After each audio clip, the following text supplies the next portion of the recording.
আমি যাবে। আমার নবী বলেছেন ওই দুই শ্রেণী মানুষকে আমি দেখি নাই, দুই শ্রেণী মানুষ জাহান্নামে যাবে, আমি তাদেরকে দেখি নাই। একটা হলো পুরুষ, আরেকটা হলো নারী। পুরুষদের কথা বলেছেন কাউম, সেই সম্প্রদায়, সেই মানুষগুলো জাহান্নামে যাবে। মাহুম সিয়াতুন কাযনাবিল বাকারে, গাভীর লেজের মতো উপর দিকে মোটা, নিচের দিকে চিকন এরকম লাঠি থাকবে।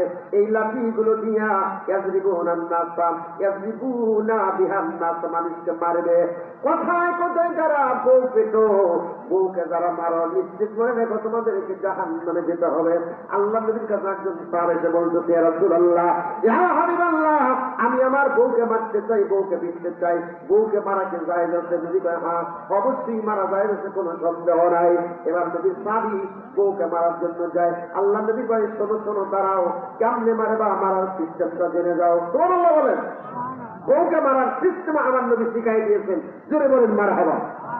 আমার নবী বলেছেন পৃথিবীর মানুষ খবরদার, বউকে চোখে মুখে মারা যাবে না, গালে মারা যাবে না, মাথায় মারা যাবে না, হাতে মারা যাবে না। তাহলে মারবেন কোটি, মারবেন কোটি। এক হাত করতেছে, এক ফুল করতে হুজুর তখন 5 হাত মারবো, নাউজুবিল্লাহ কম। বউকে মারা যাবে, বউকে মহব্বত করবেন, ভালোবাসবেন, খবরদার বউকে পিটবেন না।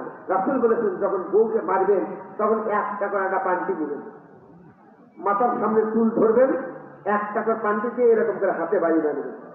এখন বাংলাদেশে এক যুবক করতে এরা বুদ্ধি নাই, 1 টাকার পান্টি, এই যে 1 টাকার পান্টি দেখাচ্ছে, এইরকম করে ধরবো আর মুখের উপর ঘুরে মারবো।